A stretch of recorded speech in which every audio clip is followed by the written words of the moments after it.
Party వెళ్ళలేరా అంటూ పవన్ కళ్యాణ్ ప్రశ్న. కాపు నేతలకు పవన్ సూటి ప్రశ్న. నేను వచ్చింది కులం కోసం కాదు, మాట్లాడితే రంగం తెస్తారు. ఆయన భార్య కమ్మ సామాజిక వర్గం, చంద్రబాబు ఒకరు నాశనం కోరే వ్యక్తి కాదు. మనోహర్ కులాల ఐక్యతను అర్థం చేసుకున్నారు. కాపు నేతలను నేను ఒక్క మాట అనలేదు, కానీ వాళ్ళంతా ఇష్టానికి మాట్లాడారు.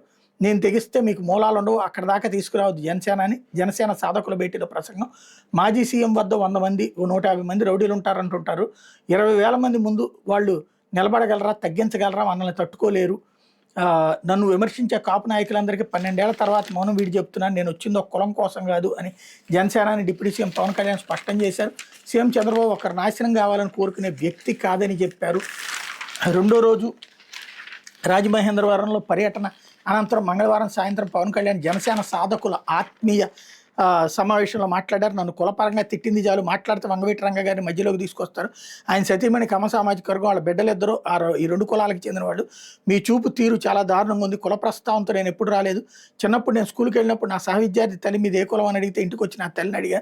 నా తల్లి నన్ను తిట్టింది, అందుకే నాకు కులం ముఖ్యం కాదు. చాలామంది ఇష్టం వచ్చినట్టుగా మాట్లాడుతున్నారు. నా పక్కన ఉన్న నాదేళ్ల మనోహర్ని కమ్మ అంటారు, మరొకరిని మరో కులం అంటారు. ఎందుకు ఆ కులాన్ని దాటి వెళ్ళలేరా? ఓట్లుంటే ఉంటాయి, పోతాయి. కానీ ఇట్లాంటి పనికిమాలిన విశ్లేషణలు విమర్శలు చేస్తే మీ నోళ్ళు మూతపడే వరకు అందరి చేత మాట్లాడిస్తాను. జగన్ కులంలో కానీ ఇతర కులాల్లో కానీ ఓడిపోతే కులం మార్చుకుంటాను ఎవరైనా అన్నారా? అసలు లోపల మీరు ఆలోచిస్తున్నారు. 2014 తర్వాత కులాల ఐక్యత అనే సామాజికతను అర్థం చేసుకున్న వ్యక్తి నాదెళ్ల మనోహర్ నా భావాలు నచ్చి మీతో ప్రయాణం చేస్తాను వచ్చారని స్పష్టం చేశారు.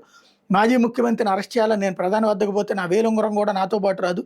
దేశ భవిష్యత్తు గురించి నా ఆలోచన ప్రధానితో అదే మాట్లాడతా, అంతే తప్ప మోడీ గారు మా రాష్ట్రంలో మాజీ ముఖ్యమంత్రిని అరెస్ట్ చేయండి సార్, అమిత్ షా గారు చర్యలు తీసుకోండి సార్ అని అడుగుతానా? హాస్యాస్పదంగా లేదా?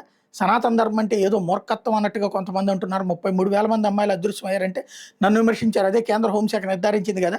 దేశం కోసం పోరాడతాం, ఎవడి వ్యక్తిగత జీవితం మాకెందుకు? మేము నలిగి ఇక్కడ దాకా వస్తాం. మీ పర్సనల్ కాంటాక్ట్స్తో దిగజార్చొద్దు. ఎమ్మెల్యేలకు అదే చెప్పాను, ప్రతిష్ట దిగజార్చిద్దని చెప్పాను. మీకు సమాజ హితం ఆశయం లేకపోతే పార్టీలోకి రావద్దు. తమిళనాడు, మహారాష్ట్ర, తెలంగాణలో స్థానిక సంస్థలు మన వాళ్ళు జెండా పెట్టుకుని గెలిచారు. కనీసం వాళ్ళు నన్ను కలవలేదు. యుద్ధన ఒక గద్దర్ దళిత కులానికి చెందిన గొప్ప కవి ఆయన. అంటే నాకు ఇష్టం, నా భావజాలం అలా ఉంటుంది.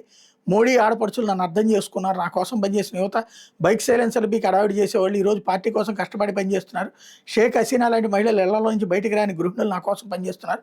నన్ను నమ్మి నా వెంట నిలిచిన వీర మహిళలకు ధన్యవాదాలు. సగటు ఆడపడుచులు నన్ను అర్థం చేసుకున్నంతగా మోడీ నన్ను అర్థం చేసుకున్నారు. మళ్ళీ ఎవరు అంత అర్థం చేసుకోలేకపోయారు. 2 ఏళ్లుగా నా నవ్వు పోయింది. బాధ్యత అప్పగించిన తర్వాత బరువు పెరిగింది. 12 ఏళ్ల పోరాటం తర్వాత కూడా నన్ను విమర్శిస్తున్నారు. నేను ఏం చేసిన సమస్య, జుట్టు పెంచుకుంటే సమస్య, గడ్డం పెంచితే సమస్య. వాళ్ళ టీఆర్పీలకు నేను రా మెటీరియల్ అయ్యాను. 12 ఏళ్ళు నలిగిన తర్వాత వచ్చిన బలం, ఆత్మవిశ్వాసం తట్టుకుని నిలబడ్డాను. ఎన్నో లక్షల పెట్టుబడులు తెస్తున్నాను.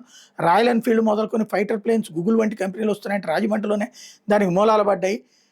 జనసేన భావజాలం ఉన్న వాళ్ళని రిక్రూట్ చేస్తాను. 2007-8లో అప్పటి యూత్లకి రూపొందించిన స్ట్రక్చర్ ఈరోజు పార్టీకి దోహదపడింది అన్నటువంటిది ఆయన మాట్లాడుకొచ్చినటువంటి అంశాన్ని ఇక్కడ హైలైట్ చేశారు.